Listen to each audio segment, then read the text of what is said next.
Bharatiya Janata party के लिए अपना जीवन समर्पित करने वाले टांडा शकरावल निवासी रामसूरत मौर्य जो प्रांतीय संयोजक भाजपा अवध उत्तर प्रदेश के हैं, आज वो हमारे बीच में नहीं है।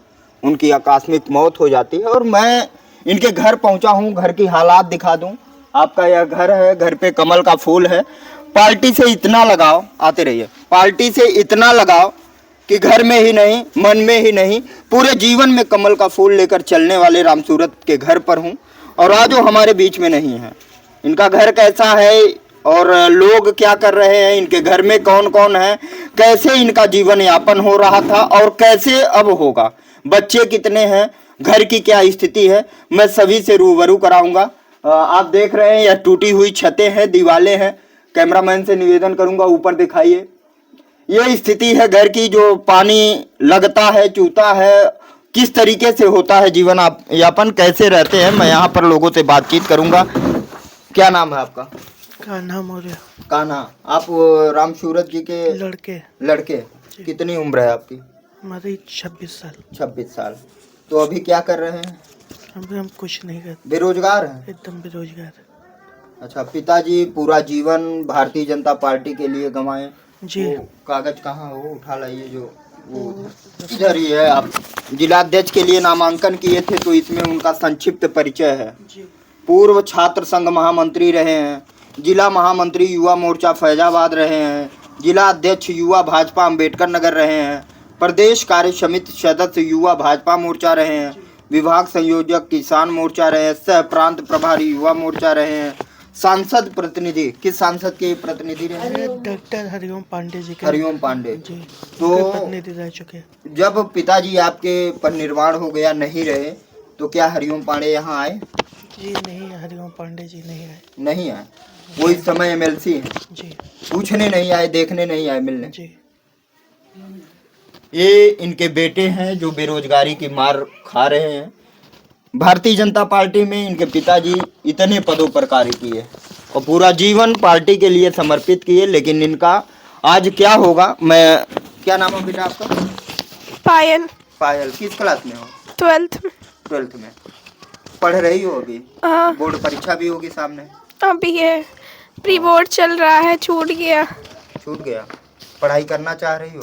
हाँ, पढ़ना है, कुछ करना है, पापा का नाम रोशन करना है।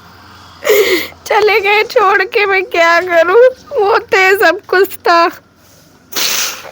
बेटी है जो पढ़ रही थी और आज छूट गई। क्या नाम आपका? शर्मिला आप उनकी मौर्य पत्नी हैं। जी। कैसे गुजारा हो रहा था? अभी तक तो थे। बस ऐसे किसी भी तरीके से चल रहा था, बहुत घटिया चल रहा था। अब क्या मैं बताऊं, लेकिन मैं एडजस्ट करती थी। मैं उनको टेंशन नहीं देना चाहती क्योंकि वो शुगर पेशेंट थे।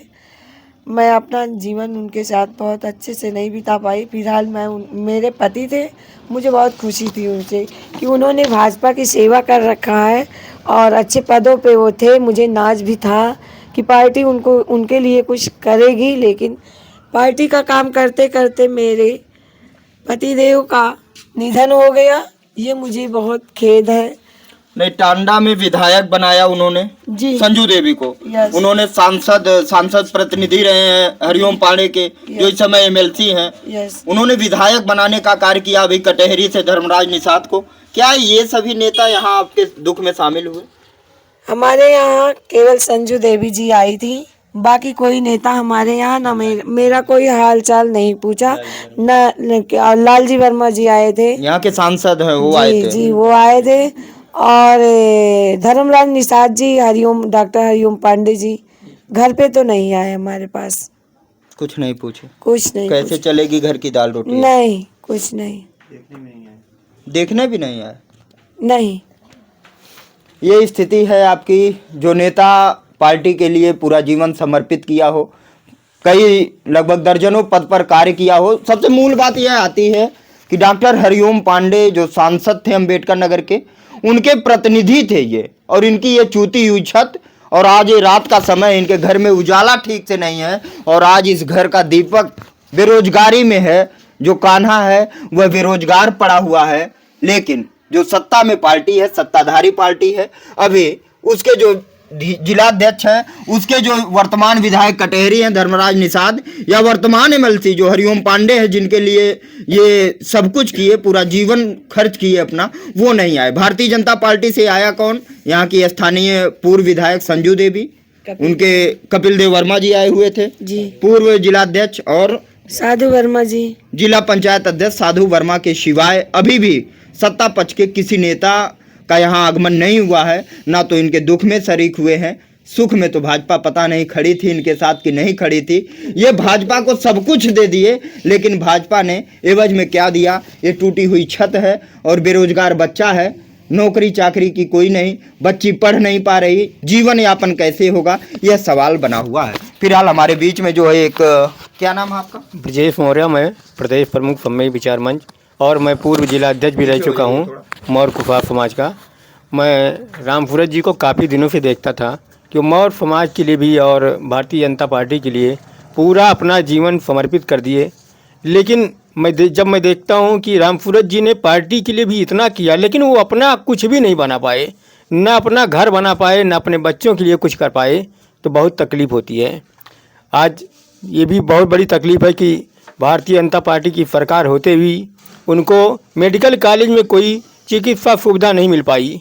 बहुत खेद का विषय इस बात का है, और ना तो पार्टी के द्वारा कोई सहयोग अभी तक प्रदान हुआ है। मेडिकल कॉलेज में भर्ती थे तो कैसे हुए किसी नेता का सहयोग? ये माननीय साधु वर्मा जी के सहयोग से ये भर्ती हुए पहले, इसके बाद फिर और किसी पार्टी के लोगों ने का सहयोग नहीं किया, फिर वहाँ पे लोग मेडिकल कॉलेज के लोगों ने ही निकाल दिया। फिर माननीय लालजी वर्मा सांसद जी ने वहाँ पे तुरंत फ़ोन किया, फिर उन्होंने भर्ती किया।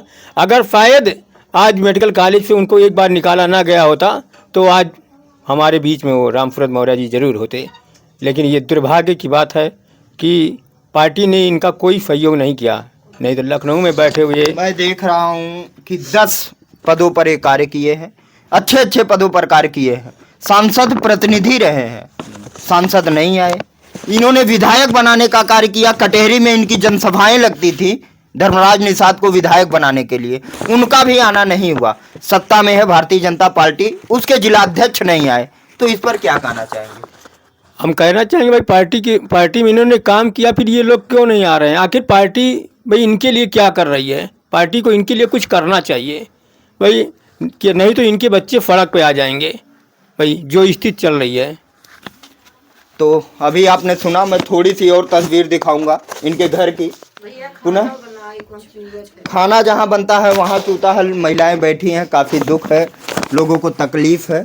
और भारतीय जनता पार्टी के एक वरिष्ठ नेता के घर की जब स्थिति, वो पीछे चलिए, बाहर चलिए, ये घर की स्थिति है, चूता हुआ घर, और जो उनका अपना जीवन था भारतीय जनता पार्टी के लिए समर्पित था, आज वो हमारे बीच में नहीं है, पंचतत्व में विलीन हो चुके हैं।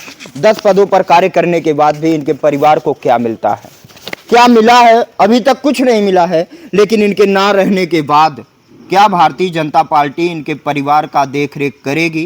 क्या इन्हें आर्थिक, सामाजिक अथवा सरकारी नौकरी में हिस्सेदारी देगी? मैं बता दूं, इनकी एक बेटी है जो 12वीं में पढ़ती है, क्या उसके शिक्षा में मदद करेगी?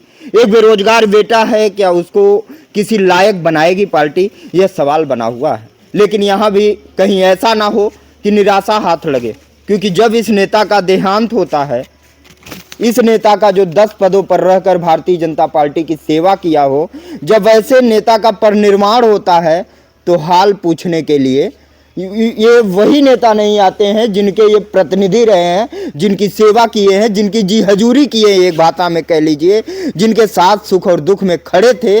वो नेता, वो जो इस समय वर्तमान एमएलसी बने बैठे हुए हैं, हरिओम पांडे, नहीं आते हैं। वो जिनको इन्होंने कटेहरी से विधायक बनाने में प्रचार प्रसार किया, वो विधायक धर्मराज निषाद यहाँ नहीं आते हैं। भारतीय जनता पार्टी के जिलाध्यक्ष त्र्यंबक तिवारी यहाँ नहीं आते हैं। तो यह सवाल उठता है जिम्मेदार पदाधिकारियों के लिए कि आप लोग क्या कर रहे हैं? क्या इस गरीब नेता, अब तो ये कहना पड़ रहा है, इसका परिवार गरीबी में झेल रहा है, आप गरीबी मिटाने की बात करते हो, सत्ता में हो, आपकी सरकार है, केंद्र व प्रदेश में सरकार है, आपके लिए जो अपना जीवन बिता दिया, इस नेता के लिए क्या आपकी निगाहें इस घर पर, इस परिवार पर, इनके बच्चों पर पड़ेगी? या फिर यूं ही यह परिवार जो पार्टी के लिए समर्पित हो गया वह ऐसे ही जीवन यापन करेगा? इस सवाल के साथ आप क्या सोच रहे हैं आप कमेंट बॉक्स में बताएं और मैं बताऊंगा फिर आगे भारतीय जनता पार्टी ने इस परिवार की क्या मदद की है, किस प्रकार की मदद की है, इस परिवार का क्या हाल है, पुनः मैं आपको बताऊंगा। अभी के लिए दीजिए इजाज़त, नमस्कार।